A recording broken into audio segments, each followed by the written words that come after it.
नमस्कार दोस्तों, पाथफाइंडर पर आप सभी का स्वागत है।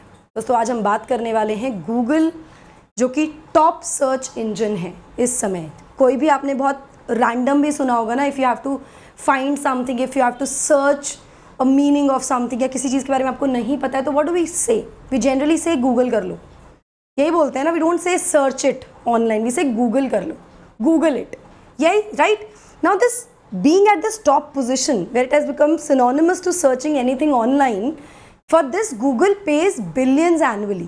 अपने आप को यहाँ टॉप पर रखने के लिए कि कोई भी चीज़ के लिए we see default Google browser, we see default Google search engine, इसके लिए गूगल एनुअली बिलियंस खर्च करता है, ऐसा एलिगेशन लगाया गया है यूएस जस्टिस डिपार्टमेंट के द्वारा। इसी के बारे में बात करेंगे। पहले न्यूज़ देख लेते हैं क्या क्या न्यूज़ हैं। So these are the news that have been covered across the platforms. Now, Alphabet, INC, Google pays billions of dollars each year. Billions of dollars खर्च किए जाते हैं हर साल, और वो दिए जाते हैं Apple, INC, Samsung इलेक्ट्रॉनिक्स या जो भी टेलीकॉम जायंट्स हैं उन सभी को, ताकि गूगल इलीगली मेंटेन कर सके अपना spot as number 1 search engine. Now क्यों ऐसा कैसे होता है? आप लैपटॉप खरीदते हैं, आप कोई भी एंड्रॉयड फ़ोन खरीदते हैं, एप्पल में अभी Safari is also there as a browser, लेकिन सफारी के अलावा Google is also there, right. तो हमें डिफ़ॉल्ट ब्राउज़र्स मिलते हैं। डिफ़ॉल्ट ब्राउज़र सर्च इंजन हमें कौन सा मिलता है? Generally we find Google there. Most of the electronic gadgets that you use, उसमें आपको गूगल सर्च इंजन मिलेगा। तो इसके लिए एलिगेशन लगाया गया कि वो बिलियंस खर्च करते हैं, दिए जाते हैं टेलीकॉम जायंट्स को, ताकि गूगल अपनी नंबर 1 स्पॉट जो है सर्च इंजन को मेंटेन कर सके। डीओजे अटॉर्नी केनेथ डेंजर, इन्होंने एग्जैक्टली कितना पैसा खर्च होता है डिस्क्लोज नहीं किया गया है to be the default search engine on most of the browsers and all US mobile phones. ये कहा गया कि जितने भी अधिकतर ब्राउजर्स हैं उनमें डिफ़ॉल्ट सर्च इंजन होता है, अधिकतर यूएस के फ़ोन्स में भी डिफ़ॉल्ट सर्च इंजन होता है। लेकिन ये ज़रूर कहा है कि the amount is enormous numbers, बहुत बड़ा ये नंबर है, ऐसा कहा गया है। नाउ ये जो हियरिंग हुई वॉशिंगटन में, जिसको एक तरह से हम पहला मेजर फेस ऑफ भी कह सकते हैं इस केस में, यहाँ पर डिंजर ने टोल्ड दी जज, अमित मेहता ये जज हैं वहाँ पर, Google invest billions in defaults knowing people won't change them. Now default, जिसके बारे में आपसे बात भी कर रही थी, डिफ़ॉल्ट इज़ जो हमें ऑटोमेटिकली मिलती हैं सेटिंग्स। डिफ़ॉल्ट सेटिंग्स होती है ना, बाय डिफ़ॉल्ट ये सेटिंग है, ये सर्च इंजन है। तो we generally don't tend to change those default, हम डिफ़ॉल्ट चेंज नहीं करते हैं अपने। मैं गूगल की जगह कोई और ब्राउज़र नहीं यूज़ करूँगी, I will be using Google because it's a default browser which is given to me on my mobile और on my laptop, and this is what happens generally. ऐसा होता है, ये एलिगेशन लगाया गया कि डिफ़ॉल्ट्स को लोग चेंज नहीं करते हैं, they are buying default exclusivity. Default exclusivity ले लेते हैं वो, इस वजह से खरीद रहे हैं बेसिकली मेजर टेलीकॉम जायंट्स को पैसा देकर, क्योंकि डिफ़ॉल्ट काफ़ी ज़्यादा मैटर करते हैं कि लोग जाकर सीधे उसी पर देखेंगे, गूगल ही करेंगे। यहाँ पर एलिगेशन लगाया गया कंपनी पर कि इस तरह का जो ये ऑनलाइन सर्च मोनोपोली जो मेंटेन कर रहा है गूगल, ये वायलेशन में है एंटी ट्रस्ट लॉज के। ये एक लॉ है एंटी ट्रस्ट लॉ, उसको वायलेट कर रहा है। And Google's contract form the basis of DOJ's landmark antitrust lawsuit. क्या है एंटी ट्रस्ट, समझ लेते हैं बिफोर मूविंग फॉरवर्ड। आप मुझे फॉलो कर सकते हैं पाथफाइंडर टेलीग्राम चैनल पर, आप मुझे फॉलो कर सकते हैं इस चैनल पर भी, इसका लिंक मैं डिस्क्रिप्शन बॉक्स में डलवा दूंगी दोस्तों, आप मुझे वहाँ जाकर फॉलो कीजिए। This is the new channel, जो कि ऑफिशियल चैनल होगा मेरा, जहाँ पर आपको मेरी सभी क्लासेस की पीडीएफ्स, लिंक और जो भी डिटेल्स हैं वो मिल जाएंगी। आप मुझे फॉलो कर सकते हैं अनअकैडमी ऐप पर भी। मेरी सभी स्पेशल क्लास और प्लस कोर्सेज़ के लिए एनरोल करने के लिए आपको सिर्फ मेरा कोड यूज़ करना है, NDLive10। Special class timings are 1 PM। Ace your preparation with top educators, जहाँ पर आपको 20% डिस्काउंट मिल रहा है फिलहाल सब्सक्रिप्शन पर। NDLive10 is the code that you have to use. ये लिमिटेड पीरियड ऑफर है, इसको जाकर अवेल कर लीजिए। Now why Unacademy? Because Unacademy आपको बहुत सारे बेनिफिट्स देता है सब्सक्रिप्शन के साथ, along with the result that we are producing year after year. चलिए समझ लेते हैं एंटी ट्रस्ट लॉज क्या हैं, और ना केवल एंटी ट्रस्ट लॉज समझेंगे हम भारत में इस संबंध में क्या कानून है, कॉम्पिटिशन्स एक्ट है या कौन सी एक्ट है फिलहाल जो रेगुलेट करती है इन सब चीज़ों को, इन सब के बारे में भी जानने का प्रयास करेंगे। तो क्या होते हैं anti trust laws? Anti trust, जैसे नाम भी पता लगता है, ये एक ऐसा लॉ है जो डेवलप किया गया है सरकारों के द्वारा ताकि वो कंज्यूमर को प्रोटेक्ट कर सके इस तरह के प्रेडेटरी बिजनेस प्रैक्टिसेस से। मतलब जो मैनिपुलेट करती हैं कंज्यूमर्स बिहेवियर को, इस तरह की जो प्रैक्टिसेस हैं जहाँ पर नुकसान पहुँचाया जाए कस्टमर को, उससे बचाने के लिए एंटी ट्रस्ट लॉज सरकारों द्वारा बनाए जाते हैं और एक तरह से फेयर कंपटीशन को इंश्योर करने के लिए कि जेन्युइन फेयर कंपटीशन होना चाहिए, it should not be misleading. इसी का एलिगेशन लगाया गया है गूगल पर कि वो एंटी ट्रस्ट लॉज के वायलेशन में है if it is paying a lot of money to these telecom giants to be the default browser, ठीक है, क्योंकि कंपटीशन में किसी को आने नहीं दे रहा है ना actually. Now these laws are applied to a wide range of questionable business activities. बहुत सारी बिजनेस एक्टिविटीज़ पर ये अप्लाई होते हैं, जैसे market allocation, bid, rigging, price fixing या फिर मोनोपोलीज। मोनोपोलीज मतलब सिर्फ एक ही मेजर प्लेयर है जिसके हाथ में सारी मार्केट होती है, ठीक है। अगर यूएस के एंटी ट्रस्ट लॉ की बात करूं तो ये 3 पीसेस ऑफ लेजिस्लेशन से मिलकर बना है। कौन कौन से हैं?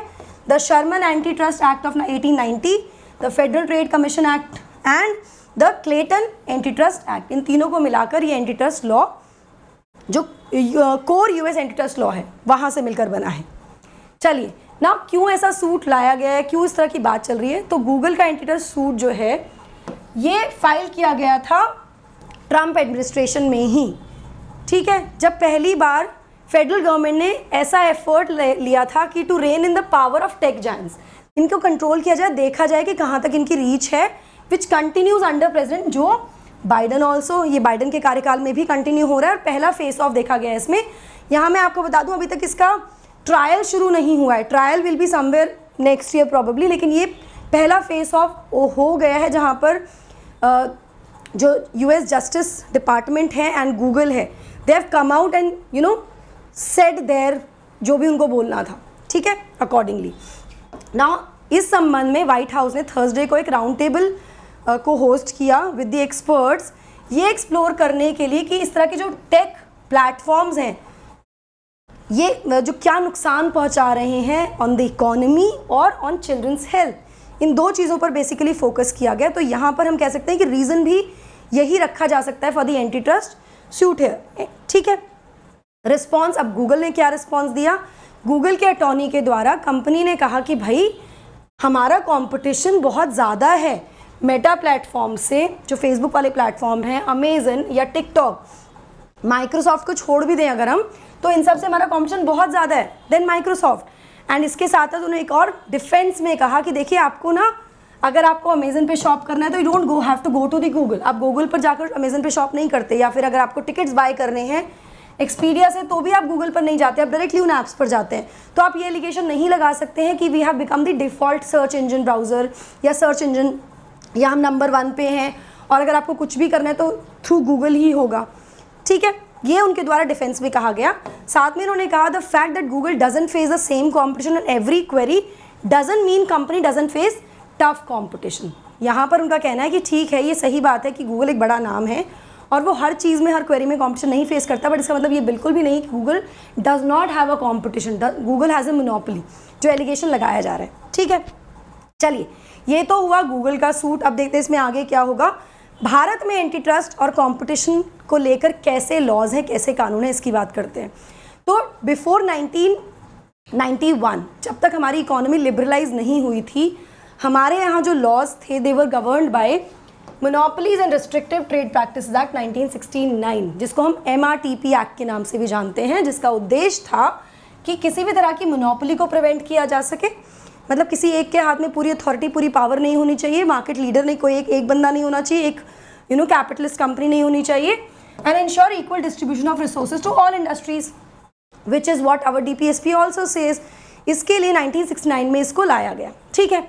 लेकिन लिबरलाइजेशन के बाद जब economy became a little open, global economies के साथ compete करने के लिए, इंटरनेशनल प्रैक्टिसेस के साथ कंसिस्टेंट होने के लिए, और साथ में जो इकोनॉमिक रियलिटीज़ हैं देश की, उन सभी को ध्यान में रखते हुए एक नया कानून बनाने की बात हुई, जिसके बाद 2002 में इंडियन पार्लियामेंट ने अप्रूव किया एक कॉम्प्रिहेंसिव कंपटीशन लेजिस्लेशन, जिसका नाम रखा गया द कॉम्पिटिशन एक्ट ऑफ 2002।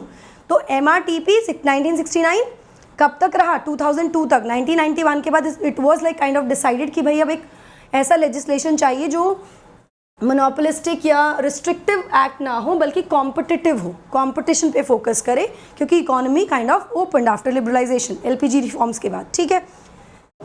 अब इसका उद्देश्य क्या था कि इंश्योर कर सके freedom of trade and provide rules and regulations for the conduct of businesses in the market. इसका उद्देश्य मोनोपोलीज को प्रिवेंट करना या इक्वल डिस्ट्रीब्यूशन ऑफ रिसोर्सेज को टू ऑल इंडस्ट्रीज, ये नहीं था। इसका उद्देश्य था कि फ्रीडम ऑफ ट्रेड दी जाए, ऐसे रूल्स और रेगुलेशंस लाए जा सके जिससे बिजनेस जो भी हो रहे हैं मार्केट में उसको एक तरह से रेगुलेट किया जा सके। अगर कंपटीशन एक्ट की बात करूं तो 3 चीज़ों एक तरह से ये रेगुलेट करती है 3 तरह के कंडक्ट को। जब हम मार्केट की बात करते हैं कौन कौन से कंडक्ट है?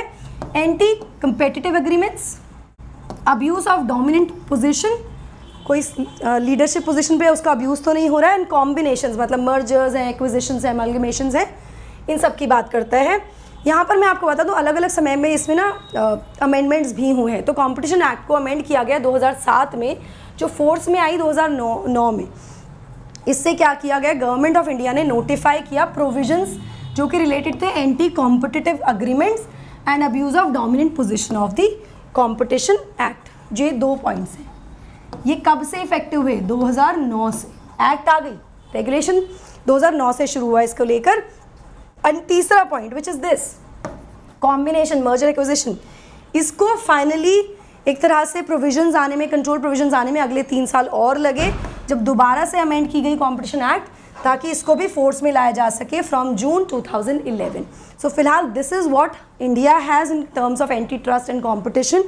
अब इसको रेगुलेट कौन करता है? तो competition commission of India we have which is a regulatory body, एक स्टैट्यूटरी बॉडी है, ठीक है, created by the law of the parliaments act, जो कि आती है मिनिस्ट्री ऑफ कॉर्पोरेट अफेयर्स के अंडर। इसको सेटअप किया गया था 2009 में, क्या करने के लिए? रेगुलेट करने के लिए कंपटीशन इन द मार्केट। जो भी कंपटीशन है मार्केट में, इंडस्ट्री में, बिजनेस हाउसेज में जो भी चीज़ें होती हैं कंपटीशन मार्केट के, उसको रेगुलेट करे और साथ में इंश्योर करे free and fair trade practices. तो ये बॉडी ओवरसी करती है सभी चीज़ों को। It is authorised under the act to prevent activities affecting competition, investigate such cases brought before it. तो हमारे यहाँ CCI basically is a regulator, is a body जो प्रिवेंट करती है इस तरह की एक्टिविटीज़ नहीं होनी चाहिए कंपटीशन में, और साथ में इसको इन्वेस्टिगेट भी करती है अगर कोई केसेस के पास लाया जाता है तो। ठीक है, आई होप आपको ये क्लियर हो गया होगा। वेरी वेरी इंपॉर्टेंट, 11 सितंबर से we are starting with a CSE mains test series. अभी जाकर एनरोल कर लीजिए दोस्तों उसके लिए। आइकॉनिक सब्सक्रिप्शन के क्या बेनिफिट है? बहुत बार बच्चे पूछते हैं प्लस लें आइकॉनिक लें। देखिए सबसे पहली चीज़ तो ये है कि अब फिजिकल नोट्स आपको सिर्फ आइकॉनिक में मिलेंगे, ठीक है। Live mentorship, daily answer practices, daily MCQ content, article सब आपको मिल जाएंगे। इस तरह के बहुत सारे बेनिफिट्स आपको आइकॉनिक के साथ मिलते हैं, अलॉन्ग विद 1-on-1 मेंटोरशिप। आप लोन फैसिलिटी भी यूज़ कर सकते हैं विद 0% EMI। बैचेस हमारे 8 सितंबर से शुरू हो गए हैं, अभी जाकर एनरोल कर लीजिए दोस्तों उसके लिए। स्कॉलरशिप संडे को होता है, कल सुबह 11 बजे जाकर एनरोल कीजिए with my code NDLive10। Doubt दरबार, डाउट सेशंस के लिए आपको सिर्फ इस QR कोड को स्कैन करके क्लासेस के लिए एनरोल करना है। You can see the details here, these are free sessions. So that's it from my side. I hope आपको समझ में आया होगा and you understand now the game that is there on social networks, social media and everywhere to be on top. Everybody is doing everything possible. चलिए, don't forget to like, share and subscribe to the channel and NDLive10. Do not forget to like, share and use my code NDLive10 if you want to go for subscription. That's it from my side. God bless you. Take care.